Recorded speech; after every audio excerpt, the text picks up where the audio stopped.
Na semana passada, eu repercuti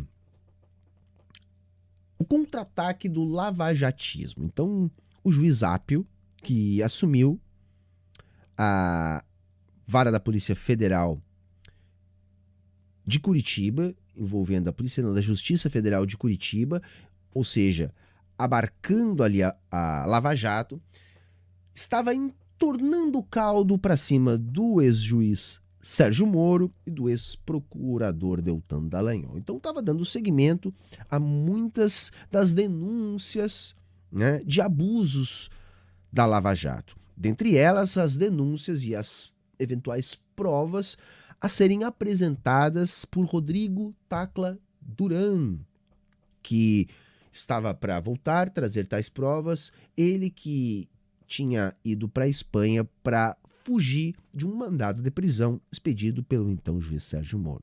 Pois bem, o juiz Apio, na última semana, foi afastado da Lava Jato porque ele teria ligado para o filho de um desembargador, lá o Malucelli, e o ameaçado, no sentido de conseguir mais informações das eventuais relações escusas de Sérgio Moro consigo. Pois bem, nessa semana nós temos mais uma reviravolta nesse caso. Por quê? Porque a voz da gravação entregue por Moro, isso é importante, para resultar no afastamento do juiz Apio, segundo o laudo técnico apresentado pela defesa do juiz, é falsa. Ou seja, aquela gravação não tem, segundo tal laudo técnico, a voz do juiz Apio. Isso é um laudo da defesa, um laudo independente, feito por uma universidade, e está sendo apresentado pela defesa do juiz. O interessante é que esse tipo de procedimento é normal nesse tipo de caso. Então, é feito um laudo e o laudo vai ser analisado. E ele é um laudo que traz um resultado oposto ao laudo apresentado pela PF, o que pode provocar uma grande reviravolta no caso. Na semana passada, eu também repercuti aqui que o TRF4 estaria passando por um processo de auditoria. Isso já chegou ao fim e os resultados logo serão de conhecimento público.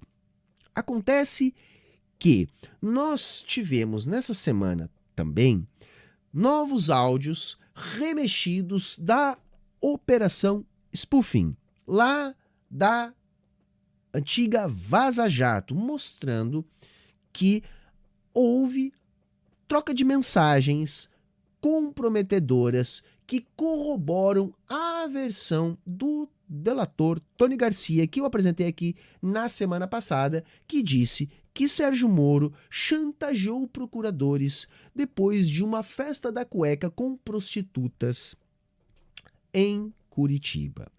A versão de Tony Garcia, de sua delação, então seria corroborada por mensagens trocadas, vazadas na Operação Spoofing. Eu vou colocar aqui na tela duas matérias, né, que sintetizam aqui essas questões que eu estou trazendo para vocês. Então tá aí, né? Primeira matéria, exclusivo, diálogos da Vaza Jato comprovam que Lava Jato usou Tony Garcia como agente infiltrado e agiu fora da lei. Então, nas conversas obtidas na Operação Spoofing, o procurador Januário Paludo fala sobre Tony Garcia. Na petição acima, ele aponta os celulares usados para atuar como infiltrado, tá aqui na matéria do 247, mas saiu em vários outros portais também, tá? Então eu peguei essa aqui porque é a mais resumida, eu vou ler aqui junto com vocês. Novos diálogos da Operação Spoofing com as conversas do grupo de Telegram Filhos de Januário, lembram lá? É que os procuradores da Lava Jato planejavam suas operações e trocavam sugestões de trabalho. Comprovam as acusações feitas pelo empresário Tony Garcia contra o ex-juiz suspeito Sérgio Moro. Em entrevista ao jornalista Joaquim de Carvalho na última sexta-feira, Tony diz que atuou ilegalmente como um agente infiltrado da Lava Jato. Nesta condição, para permanecer em liberdade, ele era obrigado a buscar informações que pudessem comprometer desafetos e adversários políticos de Moro. No primeiro diálogo, o procurador Ataíde Ribeiro Costa questiona sobre a produção de uma prova, preste atenção, hein? No âmbito da Lava Jato, em que um colaborador ligaria para um investigado e questiona se haveria problema com tal iniciativa. Na sequência, Januário Paludo responde dizendo que essa jurisprudência já havia sido utilizada em 2005 na Operação TNT. Aqui prendeu o advogado Roberto Bertoldo, desafeto de Moro. Aspas, não anularam. Teria que recuperar a jurisprudência.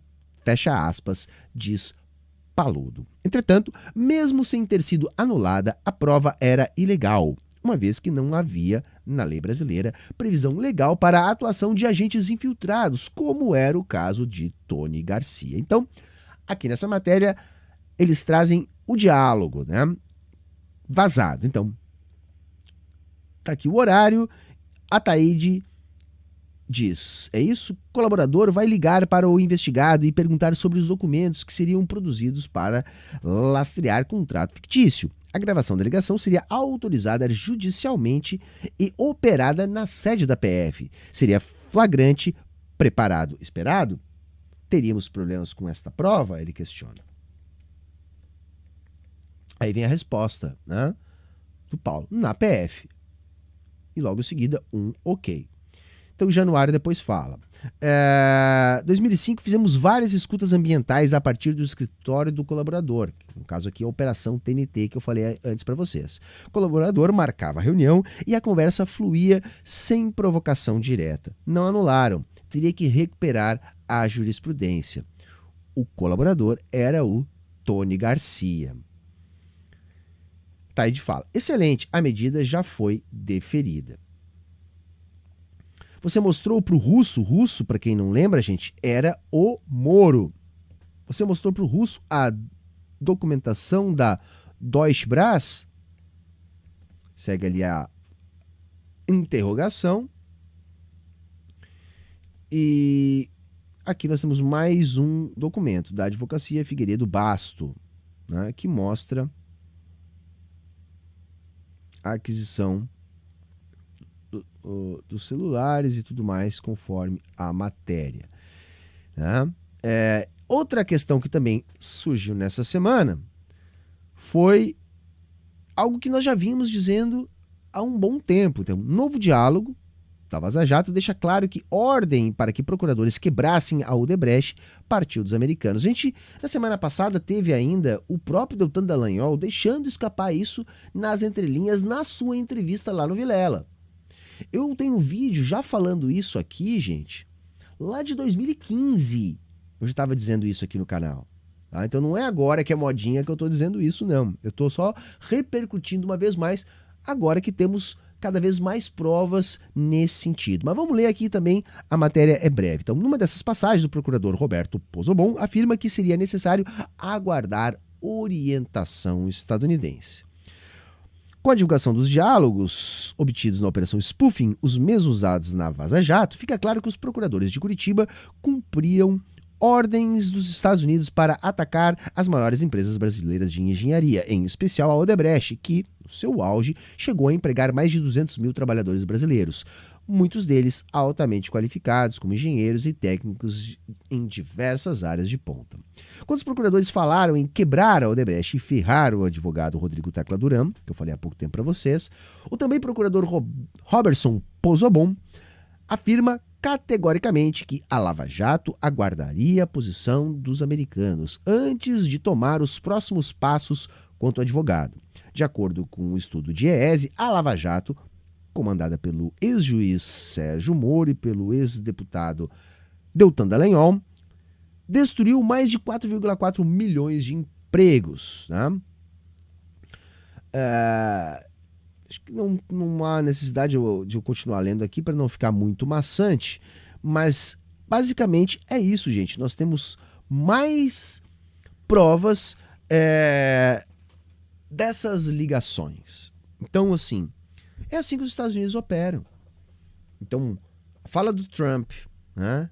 O caso todo envolvendo a guerra da Ucrânia, a própria Operação Lava Jato, as reviravoltas que ainda estão acontecendo nesse caso, né? A dificuldade para o Brasil conseguir retomar o que já havia construído na sua indústria naval, na sua indústria de construção civil, na própria Petrobras. Todo esse achaque, todo esse ataque à economia brasileira, não casualmente, vai se desenrolar enquanto os Estados Unidos estavam espionando as conversas da então presidente Dilma, enquanto os Estados Unidos estavam espionando as pesquisas industriais no pré-sal da Petrobras. Por isso esse interesse, por isso tanta dificuldade para que a gente consiga superar todas essas questões. Então, vamos ficar atento, por quê? Porque a Lava Jato ainda agoniza. Ela ainda não está completamente morta. E esse caso deve ser a pá de cal. Nessa semana, o partido do Moro abandonou ele. Estadão, Folha parece também já ter abandonado. Só quem ainda dá sinais de manter a sua aliança com o Sérgio Moro é a Globo. Vamos ver até quando que a Globo vai conseguir manter. É que a Globo está muito comprometida, né? O grau de comprometimento da Globo com a Lava Jato foi muito grande, né? Para eles conseguirem agora admitir toda a farsa, vai ser muito doloroso e vai ser provavelmente em doses homeopáticas, aos pouquinhos.